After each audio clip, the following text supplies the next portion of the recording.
Suisse RC Protect, bonjour, on est content de vous retrouver pour le dernier volet de notre comparatif entre le Traxxas Unlimited et le Arrma Mojave. Deux magnifiques modèles à l'échelle 1/7 qu'on a eu la chance de pouvoir découvrir et tester en parallèle. Deux modèles avec une approche bien différente quand même, avouons-le. Une approche chez Traxxas peut-être un peu plus esthétique, avec un équipement de base un petit peu plus élevé, hein, avec ses feux LED, avec deux roues de secours qui sont des vraies roues de secours, vous pourrez utiliser par la suite. Quand on connaît le prix de ces roues de secours ou le fait de pouvoir ajouter par la suite ces options LED, c'est à mettre dans l'enveloppe totale lorsque vous achèterez ce modèle.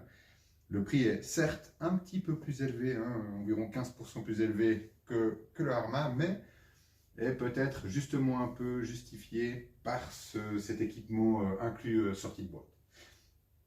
Maintenant, parlons un petit peu de l'Arrma.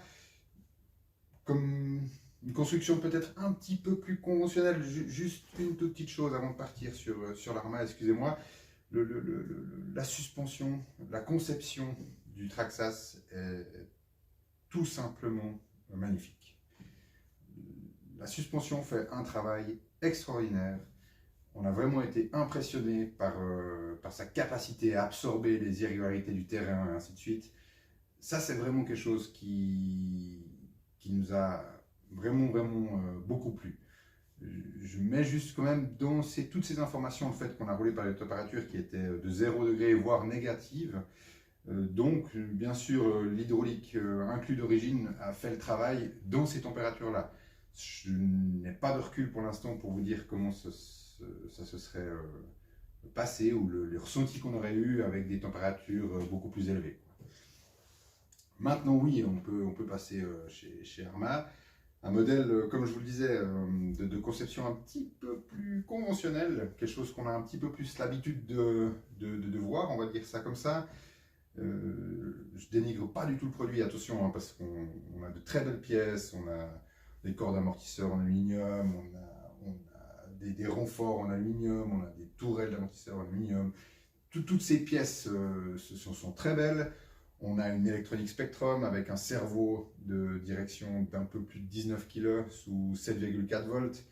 Un moteur de 2050 kV pour 2200 kV chez Traxxas. On n'a pas foncièrement remarqué une différence incroyable de puissance entre l'un ou l'autre.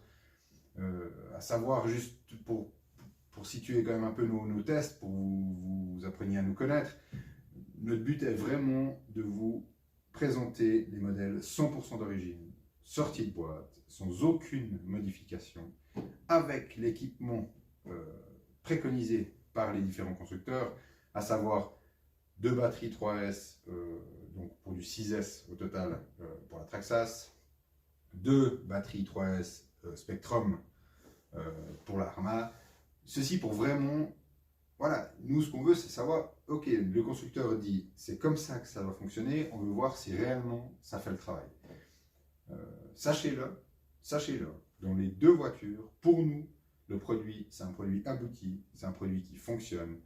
Il n'a pas la même utilité, c'est juste ce qu'on veut vous expliquer, mais autrement, fiabilité, esthétique, conception, solidité, je n'ai pas énormément de reproches à faire.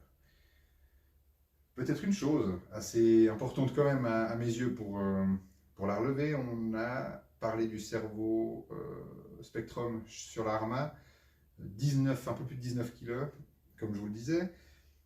Oui, ça peut-être, on aurait apprécié chez Traxxas un servo un petit peu plus puissant, avec un peu plus de couple, sur un modèle à cette échelle, avec le poids du modèle.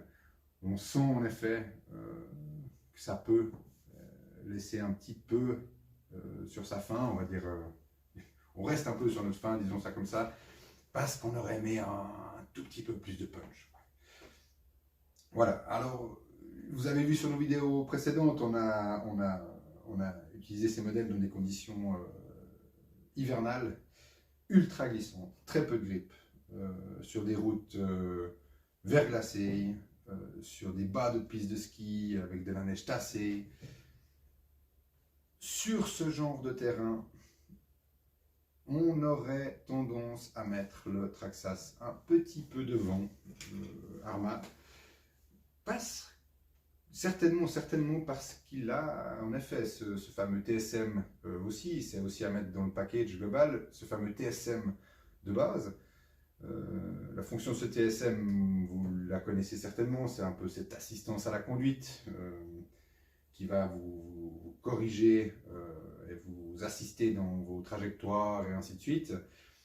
C'est clair que sur des terrains très verglacés, très glissants, on a trouvé que le TSM était tout simplement d'une efficacité redoutable. Sortie de boîte, vous avez un petit potentiomètre que vous retrouvez sur la radio ici, d'accord. Sortie de boîte, ce fameux potentiomètre est réglé à 50%, d'accord. C'est pour régler la sensibilité de ce fameux système d'assistance. On le trouve trop intrusif à 50%, ça c'est notre point de vue, donc du coup nous on l'a descendu plutôt vers 20-25%, et là il est juste parfait, il vous aide sans non plus vous enlever tout ce que vous avez à faire pour faire fonctionner le modèle correctement. Arrma n'a pas ce système, d'accord, donc c'est clair que le pilote ici c'est vous à 100%. Qu'on se dise sur le papier, je préfère être le pilote à 100%, hein. Mais sur un terrain ultra glissant, voilà, on reste à dire que le Traxxas nous a vraiment surpris bien, avec aussi peut-être juste une petite chose à relever là au milieu, c'est un bruit un peu plus smoothie, comme ça on va dire, sur le Traxxas, un bruit d'entraînement moteur, mécanique, ainsi de suite, qui est un petit peu plus silencieux, un peu moins bruit mécanique, très mécanique sur Arrma. Assez mécanique quand même pour qu'on ait été jeter un petit coup d'œil, être sûr que l'entredent était bien réglé, ce genre de détails. Aucun reproche à faire, hein. C'est seulement des constatations et que vous ne soyez pas surpris à la sortie de boîte. Vous posez la voiture sur le sol, c'est clair que l'Arrma c'est du brut, hein. C'est plus mécanique, plus performant, je ne sais pas comment dire ça, que Traxxas, où c'est un peu plus lissé, globalement un peu plus silencieux. Voilà, c'est deux machines de conception complètement différentes. Ensuite, on a changé de terrain de jeu. On a changé de terrain de jeu parce que c'est clair qu'on ne pouvait pas s'arrêter qu'au fait de les essayer sur un terrain très glissant. On a roulé sur le goudron. Alors, sur le goudron, sur l'asphalte sèche, ne nous montons pas, le Traxxas n'a pas sa place. C'est très simple, je ne vais pas vous dire que vous aurez du plaisir à rouler avec cette voiture sur l'asphalte sèche, ce n'est pas possible. Comme je vous l'ai dit avant, la conception est complètement différente, l'approche est complètement différente. C'est un bijou quand ça glisse, il ne faut pas le mettre sur de l'asphalte sèche, ça ne sert à rien. Vous ne pourrez pas rentrer en courbe rapidement. Si, vous pourrez, mais le résultat, ce sera une casquette assurée, et du coup, vous allez faire de la casse, briquer le modèle pour rien, c'est pas une bonne approche. L'Arrma, par contre, on l'a trouvé bon joueur, il nous a surpris par sa faculté à pardonner pas mal de petites choses, hein. Peut-être, si vous prenez l'enveloppe globale de nos essais, l'Arrma est certainement un peu plus polyvalent que le Traxxas. Alors, oui, après on était sur la terre. Une terre, les conditions qu'on mettait au qu'on a un peu ces jours, hein, une terre, boue, enfin, gravier, très glissante aussi. Alors là, les deux s'en sortent très bien, les deux font le travail. Et l'efficacité redoutable de la Traxxas nous a semblé un petit peu moins, cette différence nous a semblé un petit peu moins élevée sur des terrains très glissants comme la neige. Là, on a trouvé que les deux faisaient le travail, bien qu'une fois de plus, l'Arrma pardonne pas mal d'erreurs. ont moins tendance à partir en casquette, certainement quand même, en grande partie, ça c'est quand même une chose que j'aimerais relever. Vous avez 3 différentiels bien distincts, hein, d'accord, sur l'Arma, sur le châssis de l'Arma. Des différentiels en plus avec lesquels vous pourrez jouer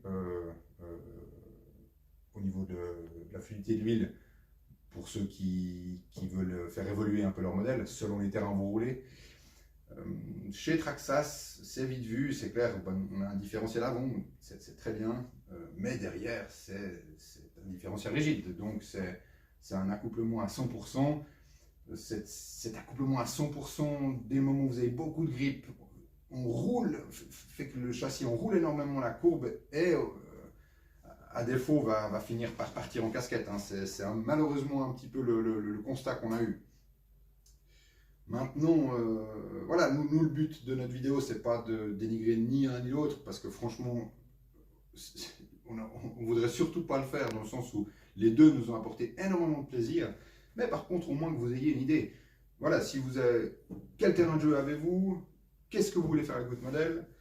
Si ça glisse énormément, si votre dada c'est de rouler dans la neige, et puis de faire des grandes butées sur des terrains ultra glissants, oui, et puis que vous aimez la beauté, parce que la beauté est là. Hein. Moi, personnellement, j'ai un petit coup de cœur pour le Traxxas à ce niveau-là. Je pars sur le Traxxas. Si vous voulez un modèle plus polyvalent, de conception un petit peu plus conventionnelle, on va dire, avec une électronique de base très performante, oui, je partirai plus sur l'arme. Juste 2 mots sur la solidité de l'un ou de l'autre, comme vous l'avez certainement vu dans nos vidéos, hein. Nos 2 vidéos tests. On n'a pas très bien traité ces modèles, on n'a pas forcément été très délicat avec.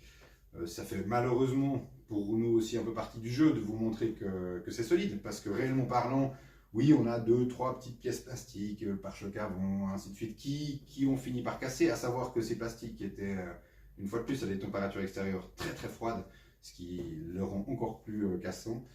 Mais globalement, c'est vraiment des modèles très solides, mais c'est des modèles très puissants. Vous ne pouvez pas envoyer ces modèles-là au poids qu'ils font dans un trottoir à 70 km/h. Le résultat, ce sera de toute façon, vous allez casser du matériel. Je rebondis juste aussi quand même sur le fait qu'on a utilisé ces modèles sur des conditions très humides. Ils étaient remplis de neige, que ce soit l'un ou l'autre. Ces vidéos, on les fait. Nous, après, on passe énormément de temps. D'ailleurs, on n'a encore pas passé ce temps-là, hein, mais on devrait le faire tout de suite après. Énormément de temps pour les remettre en état. Les roulements souffrent. Les vis rouillent. C'est clair que l'humidité, oui, c'est génial, ça glisse, c'est super. Mais votre modèle vieillit 10 fois plus vite que si vous l'utilisez dans une condition sèche, avec beaucoup plus de respect. Voilà. Comme ça, au moins, vous êtes avertis. Vous voulez vous amuser comme nous, il n'y a pas de problème. Par contre, si vous le faites, ce n'est pas de la faute ni de Traxxas ni d'Arma. Si ça vieillit mal, c'est de la faute de son utilisation. Alors voilà, j'espère qu'on a pu vous apporter 2 ou 3 informations qui vous permettront de faire un choix sur votre achat futur. On a plein d'autres modèles en magasin qu'on se réjouit de tester. On va avoir un peu cette approche, si possible, de souvent mettre 2 rouleaux compresseurs du modélisme actuellement en concurrence. On trouve ça vraiment sympa. Et puis, si vous avez aimé notre vidéo, continuez à nous suivre surtout, parce qu'on en a d'autres à venir. Likez-nous, et puis j'espère que vous serez contents de ce petit compte rendu. Merci beaucoup, allez, toute bonne, merci, au revoir.